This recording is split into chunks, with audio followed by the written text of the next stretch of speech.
नमस्ते। आज हम एक मजेदार सफर पर निकल रहे हैं। दिनेश विजान के मैडॉक हॉरर कॉमेडी यूनिवर्स यानी MHCU की दुनिया में। उनकी नई पेशकश है थम्मा।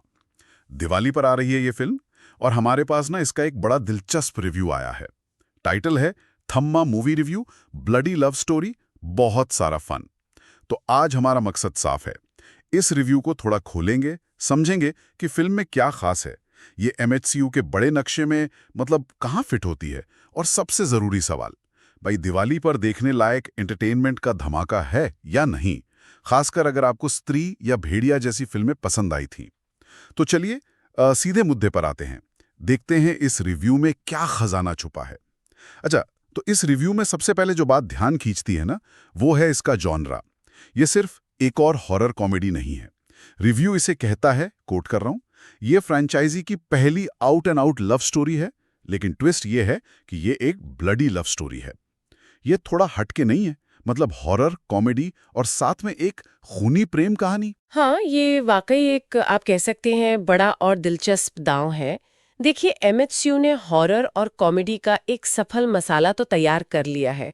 हमने देखा है स्त्री में, भेड़िया में, लेकिन अब उसमें पूरी तरह से एक लव स्टोरी का एंगल डालना और उसे ब्लडी कहना, ये इशारा करता है कि वो अब सिर्फ डराने और हंसाने से मतलब शायद आगे बढ़ना चाहते हैं, कुछ और गहरा, शायद ज्यादा इमोशनल, ज्यादा इंटेंस। ये यूनिवर्स के लिए एक एवोल्यूशन जैसा है एक तरह से। एवोल्यूशन, हाँ। दर्शकों के लिए तो ये बेशक नयापन लाएगा, लेकिन चुनौती ये है कि क्या वो हॉरर, कॉमेडी और अब ये जो इंटेंस रोमांस है, इसके बीच सही तालमेल बिठा पाएंगे। सही बात है।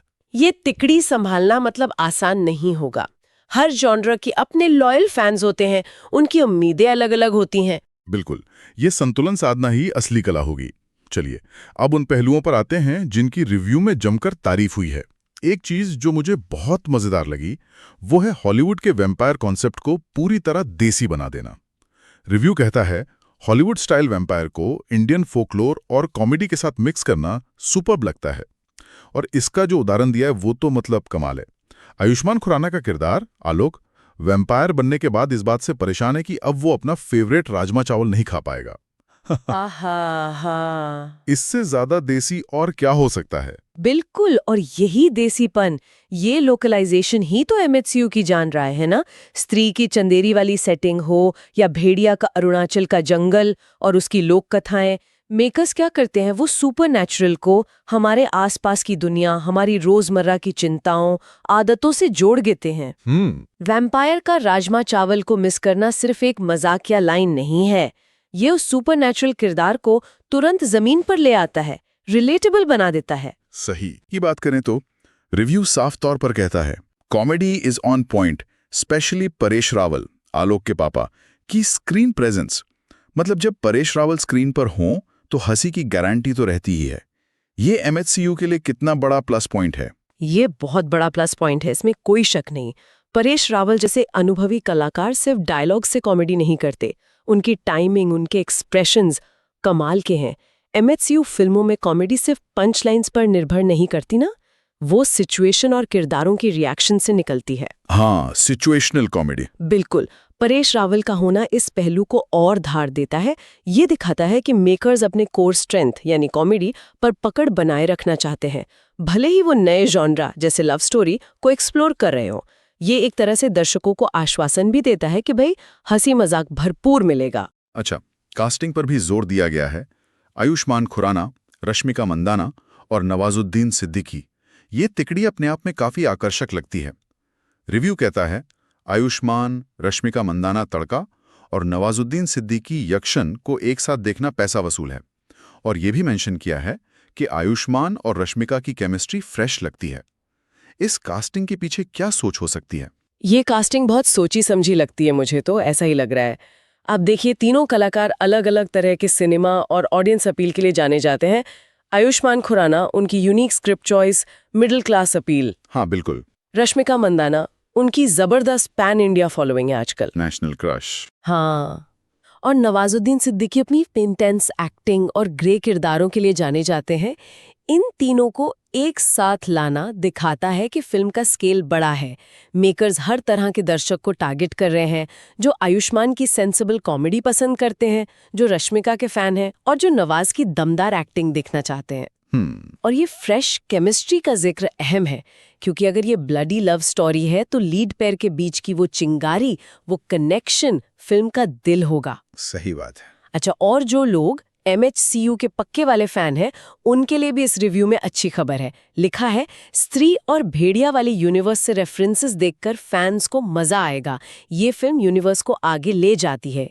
ये यूनिवर्स बिल्डिंग आजकल कितनी अहम हो गई है ना, सिर्फ कहानी नहीं, पूरी दुनिया बनानी पड़ती है। बिल्कुल, ये आजकल सफल फ्रेंचाइजी बनाने का एक टेस्टेड फॉर्मूला बन गया है। ये सिर्फ पिछली फिल्मों के कैमियो या डायलॉग रेफरेंस देना नहीं है, ये एक पूरी दुनिया बुनने जैसा है, जहां हर कहानी दूसरी से जुड़ी है, किरदार एक दूसरे की दुनिया में आ जा सकते हैं। हाँ। इससे दर्शकों में एक लॉयल्टी बनती है। उन्हें लगता है कि वो इस दुनिया का हिस्सा हैं। स्त्री के किसी किरदार का जिक्र या भेड़िया की लोकेशन का रेफरेंस ठंडामा में आना फैंस को रिवॉर्ड जैसा लगता है। एक ट्रीट की तरह। हाँ, एक ट्रीट की तरह। और जैसा रिव्यू कहता है, ये फिल्म यूनिवर्स को आगे ले जाती है। यानी ये सिर्फ रेफरेंस नहीं दे रही, बल्कि MHCU की ओवरऑल कहानी में कुछ नया जोड़ रही है। शायद भविष्य की फिल्मों के लिए कुछ हिंट्स भी दे रही हूँ। ये यूनिवर्स की लाइफ और एक्सपेंशन के लिए बहुत जरूरी है। प्रोडक्शन के लिहाज से भी तारीफ है। रिव्यू में मेंशन है कि सॉन्ग्स और VFX का स्केल बड़ा लगता है, स्पेशली बैकग्राउंड स्कोर पक्का धमाका करेगा। दिवाली जैसी बड़ी रिलीज से ऐसी उम्मीदें तो होती हैं। हाँ, और ये उम्मीदें पूरी करना जरूरी भी है। दिवाली एक ऐसा समय है जब दर्शक सिनेमा हॉल में एक पूरा पैकेज देखने आते हैं। एंटरटेनमेंट, भव्यता, अच्छा संगीत, शानदार विजुअल्स। बिल्कुल। खासकर जब फिल्म एक बड़े यूनिवर्स का हिस्सा हो तो प्रोडक्शन वैल्यूज पर खास ध्यान देना पड़ता है। रिव्यू का कहना है कि गाने और VFX बड़े स्केल पर हैं और बैकग्राउंड स्कोर दमदार है। ये सब मिलकर उस सिनेमैटिक एक्सपीरियंस को बनाते हैं जिसकी तलाश में दर्शक होते हैं। अगर विजुअल्स और साउंड डिजाइन अच्छा है तो वो कहानी के असर को कई गुना बढ़ा देता है, खासकर हॉरर, कॉमेडी, रोमांस जैसे जॉनर में, जहां मूड सेट करना बहुत जरूरी है। ठीक है, तो ये सब तो वो बातें हुई जो रिव्यू को पसंद आईं, लेकिन हर सिक्के के दो पहलू होते हैं। कुछ चिंताएं भी जाहिर की गई हैं। पहली चिंता थोड़ी आम है आजकल। कुछ लोगों को लगता है कि एक ट्रेलर में पूरी कहानी दिखा दी है। क्या ये फिल्म के लिए नुकसानदायक हो सकता है? ये एक वाजिब चिंता है और फिल्म मार्केटिंग के लिए हमेशा से एक चुनौती रही है। ये ट्रेलर का काम है दिलचस्पी जगाना, लेकिन कितना बताएं और कितना छुपाएं, ये एक बारीक लाइन है। हाँ, वो बैलेंस। वही बैलेंस। अगर दर्शकों को लगे कि उन्होंने ट्रेलर में ही पूरी कहानी या सारे बड़े ट्विस्ट देख लिए हैं, तो फिल्म देखने का रोमांच कम हो सकता है। हालांकि कभी-कभी ये परसेप्शन गलत भी होता है। हो सकता है ट्रेलर में जो दिखाया गया है वो कहानी का सिर्फ एक हिस्सा हो और फिल्म में और भी बहुत कुछ हो। लेकिन हाँ, अगर रिव्यूअर को ऐसा लग रहा है तो ये एक पोटेंशियल इशू है जिस पर मेकर्स को शायद ध्यान देना चाहिए था। इसका असली असर तो तभी पता चलेगा जब लोग फिल्म देखेंगे। सही है। दूसरी चिंता थोड़ी ज्यादा जॉनर स्पेसिफिक है। रिव्यू कहता है अगर आप प्योर हॉरर ढूंढ रहे हैं तो ये शायद कम पड़ेगा। ये ज्यादा कॉमेडी और रोमांस पर फोकस्ड है। अब MCHU का नाम सुनते ही लोगों को हॉरर और कॉमेडी की उम्मीद होती है, तो क्या ये फोकस शिफ्ट उन फैंस को निराश कर सकता है जो खास तौर पे डरने के लिए थिएटर जा रहे हैं? ये एक बहुत महत्वपूर्ण पॉइंट है और सीधा उस ब्लडी लव स्टोरी वाले टैग से जुड़ता है जिसकी हमने शुरुआत में बात की थी। देखिए, फिल्म खुद ही कह रही है कि वो एक लव स्टोरी है, भले ही ब्लडी ट्विस्ट के साथ। हाँ, पहले ही बता दिया। बिल्कुल। तो ये संभव है कि मेकर्स ने जानबूझकर रोमांस और उससे जुड़े ड्रामा और हाँ, कॉमेडी पर ज्यादा फोकस किया हो ताकि कहानी का वो इमोशनल कोर मजबूत हो। लेकिन हाँ, MCHU ब्रांडिंग की वजह से दर्शकों के मन में हॉरर की एक निश्चित उम्मीद होगी। वो एक्सपेक्टेशन तो होगी ही। बिल्कुल। अगर फिल्म उस उम्मीद पर खरी नहीं उतरती तो कुछ दर्शक निराश हो सकते हैं। ये वही जॉनर बैलेंस वाली चुनौती है। क्या ये कमी है या ये फिल्म के अपने वादे, मतलब लव स्टोरी फर्स्ट के प्रति ईमानदार रहना है? ये फिल्म की सफलता के लिए निर्णायक साबित हो सकता है कि दर्शक इस नए बैलेंस को कैसे लेते हैं। शायद मेकर्स यूनिवर्स को एक्सपैंड करने के लिए अलग-अलग जॉनरा मिक्स ट्राई कर रहे हैं। हो सकता है। और एक दिलचस्प बात जो रिव्यू में उठाई गई है वो आयुष्मान खुराना की करियर के लिहाज से है। कहा गया है ये आयुष्मान खुराना के करियर के लिए भी एक बड़ा रिस्क और अवसर है। इसे थोड़ा और खोलेंगे, ये उनके लिए रिस्क और अवसर दोनों कैसे हैं? ये आयुष्मान के लिए वाकई एक बड़ा कदम है, उनकी बनी बनाई इमेज से हटकर। आयुष्मान खुराना ने अपनी एक खास पहचान बनाई है।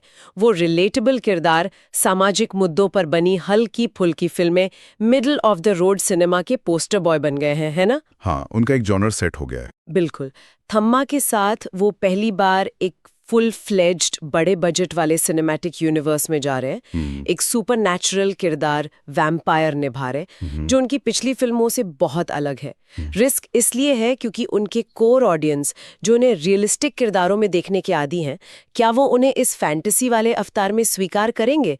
क्या वो इस जॉनर में उतने ही सहज लगेंगे? ये सवाल है। वैलिड सवाल है। लेकिन अवसर इसलिए बड़ा है क्योंकि अगर ये फिल्म चलती है और उनका किरदार पसंद किया जाता है, तो ये उनके करियर का दायरा बहुत बढ़ा देगा। ये उन्हें सिर्फ कंटेंट ड्रिवन फिल्मों के हीरो से निकालकर एक बड़े कैनवस वाले मास अपील वाले स्टार के तौर पर भी स्थापित कर सकता है। ये उनकी वर्सेटैलिटी को साबित करने का एक बड़ा मौका है। तो इस पूरे रिव्यू को अगर समेटें हैं तो तस्वीर काफी दिलचस्प उभरती है। थम्मा एमएचसीयू यूनिवर्स में कुछ नया और ताज़ा करने की कोशिश लग रही है। एक fun, entertaining, bloody love story जिसमें रोमांस है, कॉमेडी है और वैम्पायर एक्शन का तड़का भी है। रिव्यू के हिसाब से दमदार स्टार कास्ट, वैम्पायर का वो मजेदार देसीकरण, परेश रावल की कॉमेडी टाइमिंग, यूनिवर्स के साथ कनेक्शन और अच्छा प्रोडक्शन स्केल इसके मजबूत पक्ष हैं। बिल्कुल। दूसरी तरफ ट्रेलर में कहानी के ज्यादा खुलासे की आशंका और हॉरर एलिमेंट के शायद थोड़ा कम होने की चिंताएं भी हैं। लेकिन कुल मिलाकर रिव्यू का झुकाव पॉजिटिव है। वो इसे एक फन, फ्रेश और एंटरटेनिंग दिवाली वॉच बता रहा है, खासकर एमएचसीयू फैंस के लिए। उनका फाइनल वर्डिक्ट है, अगर आपको एमएचसीयू फिल्म्स पसंद हैं और दिवाली पर एक फन, फ्रेश और एंटरटेनिंग फिल्म देखनी है जिसमें रोमांस, कॉमेडी और वैम्पायर एक्शन हो, तो थम्मा आपके लिए है। Go for it. हाँ, रिव्यू काफी हद तक फिल्म के पक्ष में खड़ा दिखता है और उसे देखने लायक बता रहा है। इस पूरी बातचीत से मेरे मन में एक बड़ा सवाल घूम रहा है वैसे। क्या? थम्मा सिर्फ एक फिल्म नहीं है, ये भारतीय सिनेमा में सिनेमैटिक यूनिवर्स और जॉनर ब्लेंडिंग के चल रहे एक्सपेरिमेंट का एक अहम पड़ाव है। सबसे दिलचस्प बात ये देखने वाली होगी कि दर्शक जो अब एमएचसीयू की एक खास पहचान मतलब हॉरर प्लस कॉमेडी प्लस लोक कथा इससे वाकिफ हो चुके हैं। हाँ, वो एक फॉर्मूला बन गया है। बिल्कुल, वो दर्शक यूनिवर्स के अंदर इस नए फ्लेवर ब्लडी लव स्टोरी को कैसे अपनाते हैं। उनकी प्रतिक्रिया न सिर्फ थम्मा का भविष्य तय करेगी बल्कि ये भी बताएगी कि क्या भारतीय दर्शक अब अपने पसंदीदा यूनिवर्स में इस तरह के और बोल्ड जॉनर एक्सपेरिमेंट्स के लिए तैयार है। इंटरेस्टिंग पॉइंट है। क्या हम एक ही यूनिवर्स में हॉरर कॉमेडी के साथ साथ कल एक स्पाई थ्रिलर या परसों एक साईफाई फिल्म देखने के लिए भी खुले हैं? ये सवाल भविष्य के लिए काफी मायने रखता है। सोचने वाली बात है।